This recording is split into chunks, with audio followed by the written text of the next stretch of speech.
YouTube, what is up with y'all today? This is Nail Goodfella Nail, coming through with another sneaker review, another sneaker opinion, guys. Y'all know what I do, and I'm coming through with another Nike Air Max 95. Man. Now, I see it's been a little bit of confusion online, and I'm kind of late with this. The sneaker probably released a year or two ago, realistically, but I know it's hardcore Air Max 95 fans out there that's going to find this, that if they need to find this. Now, one of the main things that I definitely seen was that people thought this was the OG colorway. It is not the OG colorway. This is actually the laser blue. The OG joint is actually crystal blue. So the blues is slightly different from each other. I'm gonna just zoom in a little bit, but the blues is slightly different from each other when you look at the OG version and this version. Also too, it wasn't this black around here neither as far as the leather go. This is actually supposed to be a dark charcoal gray, so this isn't the OG one at all, guys. I seen a lot of that confusion.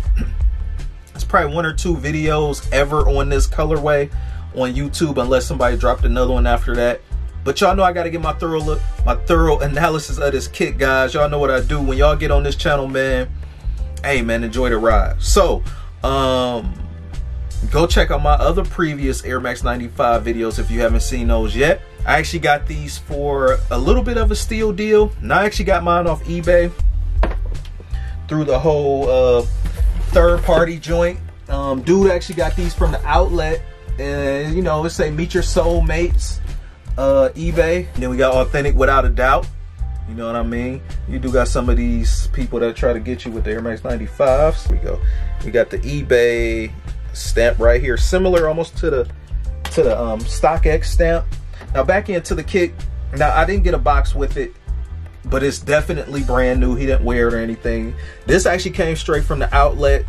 I wish I could have picked it up from the outlet, but it is what it is. But the price was decent on this. I think I got this for either $130, $140, something like that.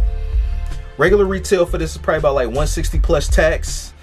Resale factoring in probably $180, $200, probably a little bit more, since this is a little bit more of a easier colorway to rock, depending on if you like blue or not.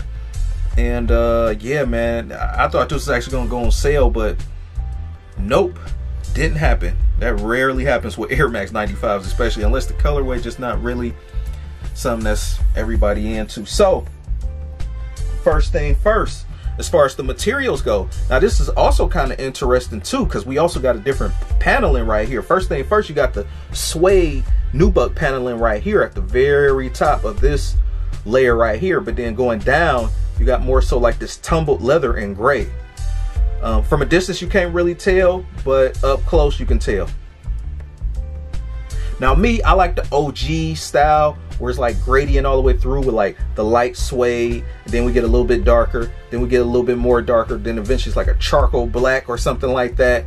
That look fire too. Now it's no disrespect to this sneaker as well. I definitely like this sneaker too. I definitely like the leather overlays at the toe cap, the leather going around the paneling as well. I think this make for a better sneaker in case you get like caught in the rain, so it doesn't like really get destroyed. I hate to see Nubuck and Suede really like get destroyed. Now I will try to put the water repellent on, but preferably I try to dodge rainy days if I want to wear Suede or Nubuck, so especially the good ones. So with this, you know, you got a little bit of that. Is very little tumble up here. Maybe it's just my pair. Very little tumble at the toe cap. You do also still got a little bit of that bulge pause, but also too, not too far away would be the 30th year of the Air Max 95. I missed out on the neon green joints. Those sold out like crazy. The brick and mortar guys was cuffing them for their friends. You know what I mean? That's one of the things I don't really too much care about this sneaker culture about, because everybody trying to be into kicks that's not into kicks.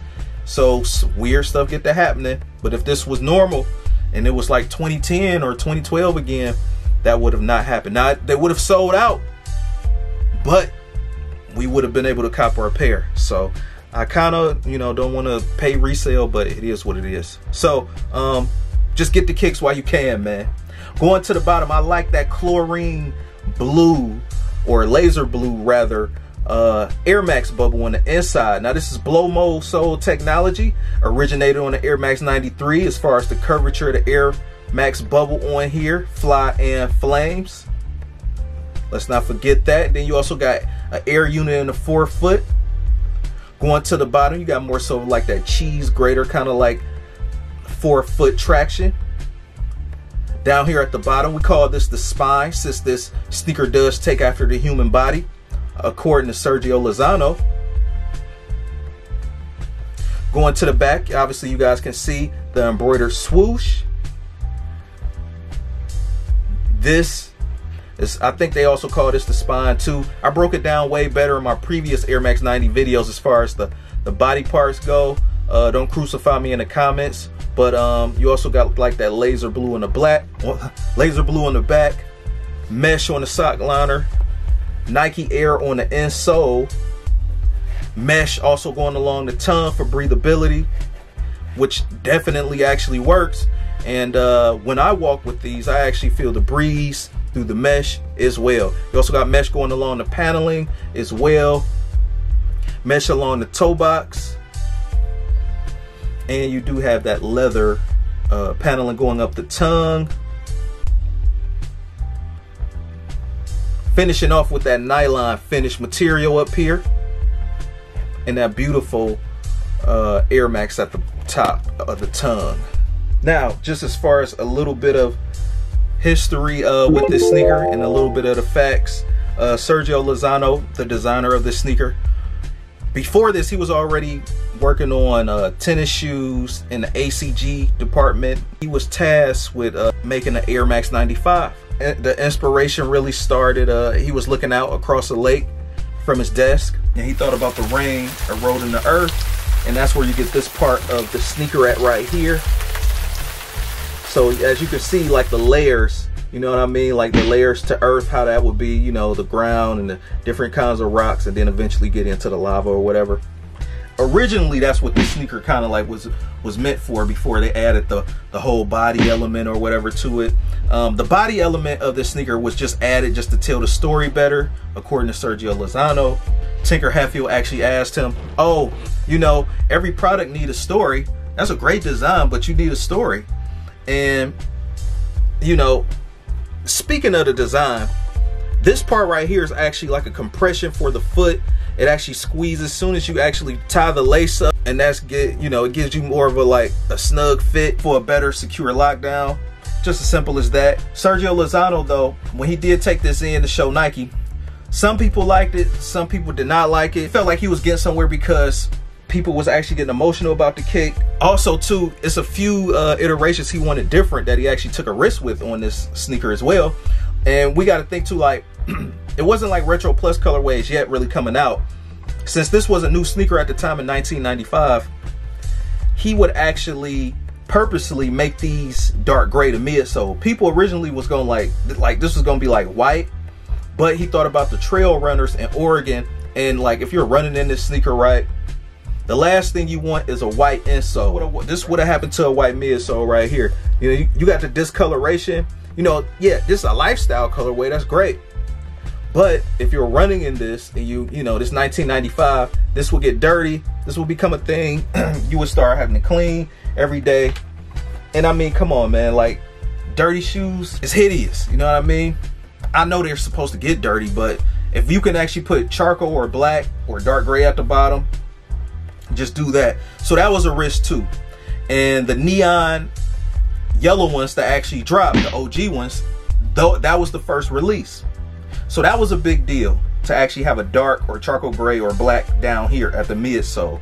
So you save runner stress from cleaning the sneakers. Putting the swoosh on the sneaker was also another thing they was still toying with.